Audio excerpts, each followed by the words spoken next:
gribēju apsveikt Latvijas Bioloģiskās lauksaimniecības asociāciju 30 gadu jubilejā. Paldies jums!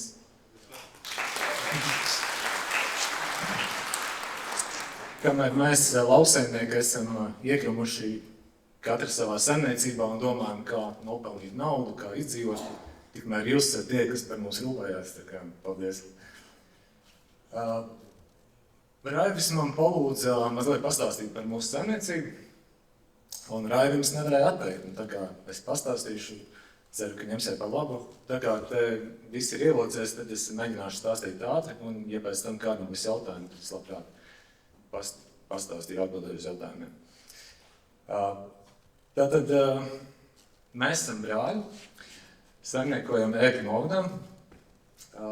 Ērgļu novads ir tāda ļoti skaista vieta. Mums ir Pauguri, mums ir ielejas un cauri Ērgļiem tek Ogres upe. Un Ogres upes krastos ir izveidots Ogres ielejas dabas parks.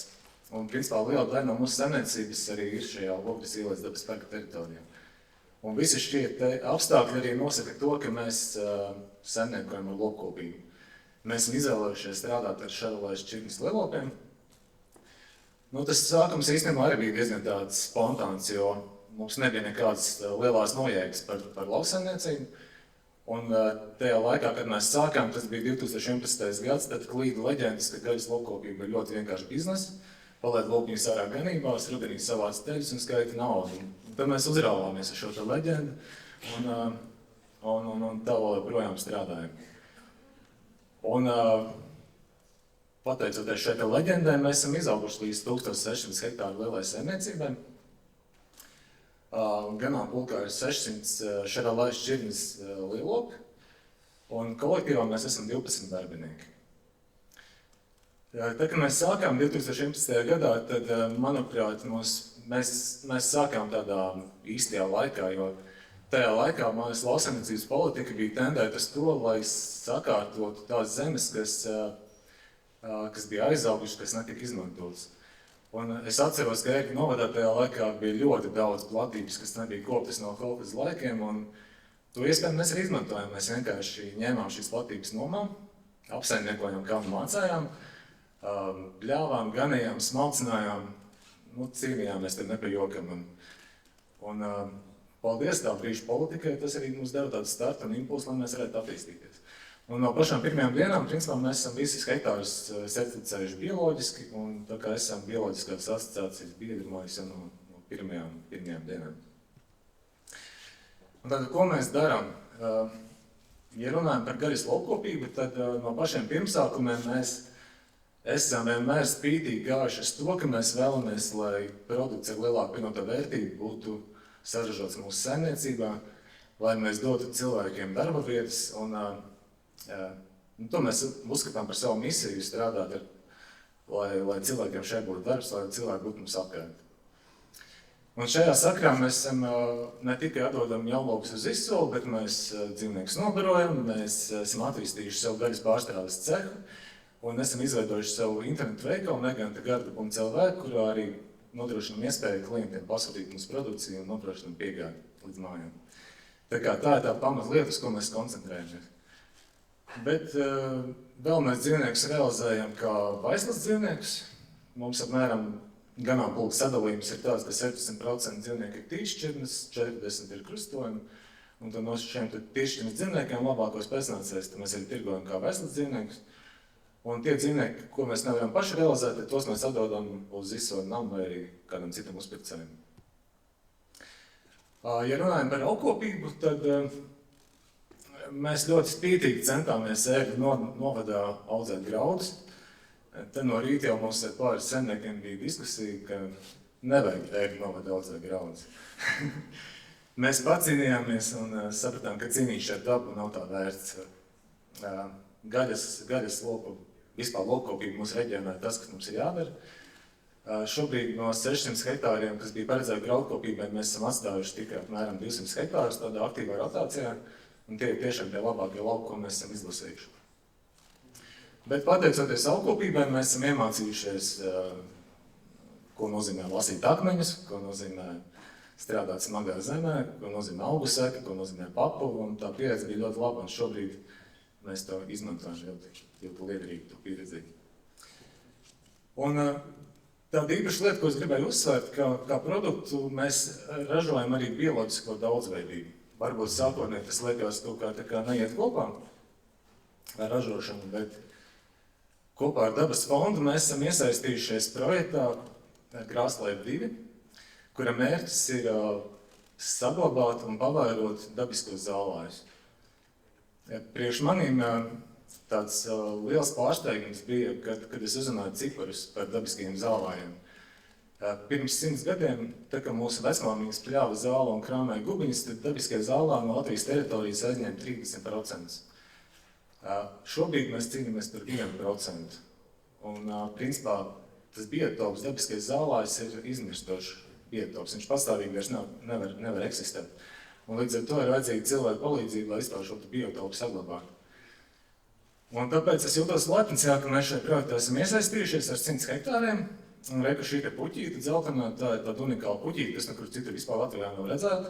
Un tā pļavā, kuras mēs vienkārši pļaujam un ganam. Tāda ļoti priekš manīm tādas gan arī sirds lietas šobrīd palikusi.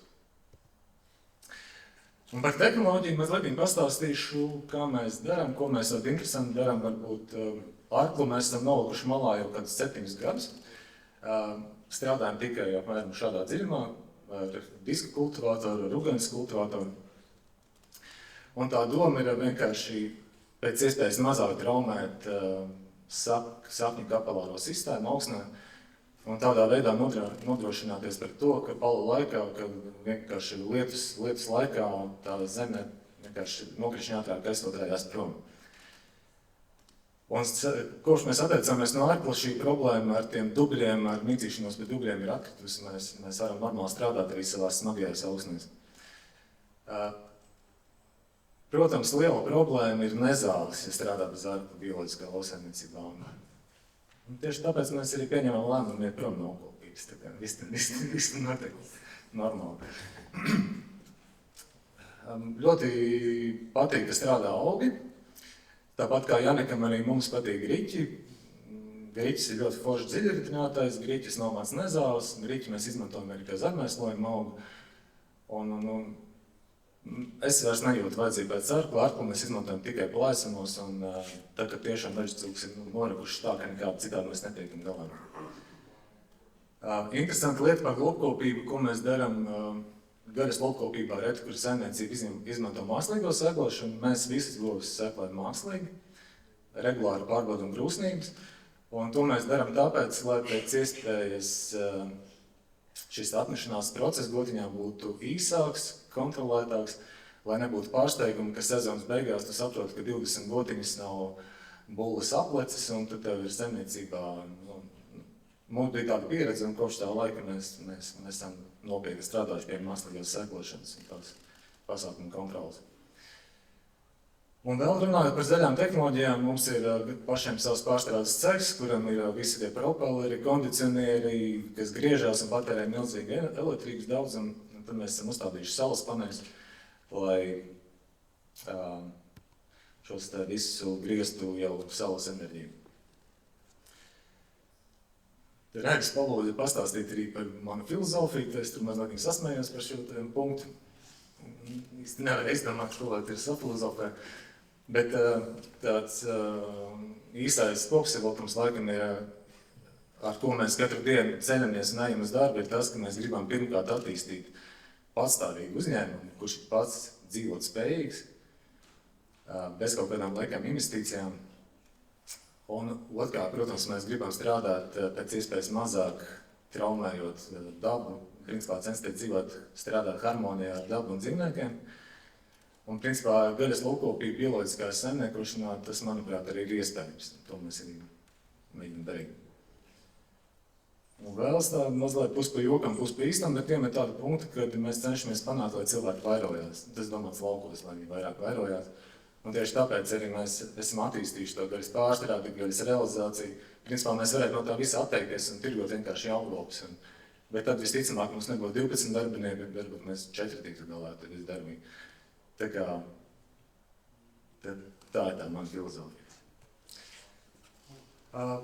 Par izaicinājumiem nākotnē es par tiem globālajiem laikam nerunāšu, tāpēc, ka Blūmas kundze ļoti skaisti visu pastāstīja video uzrunā. Es tur biju tā kā naglais galvas, es pateicu. Bet tādi konkrētāki tādi izaicinājumi, ar kuriem es saskaros ikdienā, ir lielopu gaļas cenas.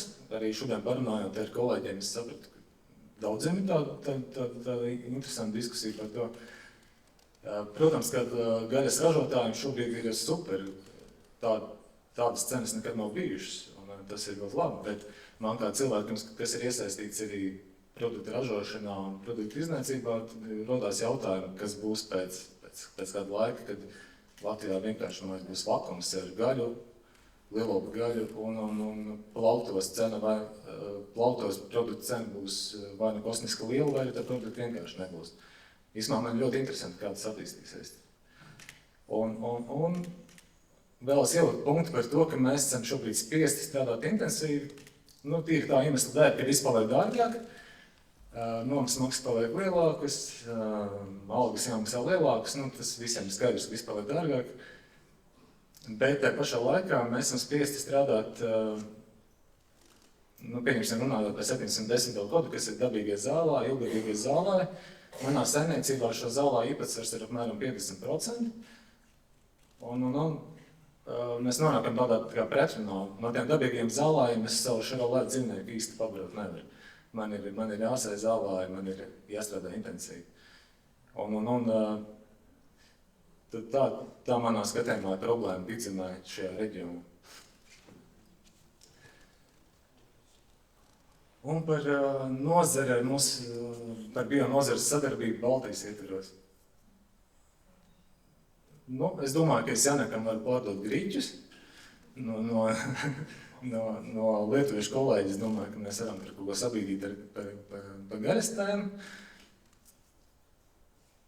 Bet, ja tā nopietni, tad, manuprāt, mēs jau veicam tādu diezgan labu sadarbību. Vismaz graudu tirzniecībā jau labu laiku apakaļ. Es esmu tirgojis gan graudus, gan uz igauņiem, gan uz laišiem. Par gaļu gan laikam teikt, vismaz man nav bijis tāda pieredze. Vaisla dzīvnieks mēs skatāmies vai jau kaut kur tālāk iepērkam, un ja pārdodam dzīvnieks, tad pagaidām mēs koncentrējamies uz vietējo tirgu.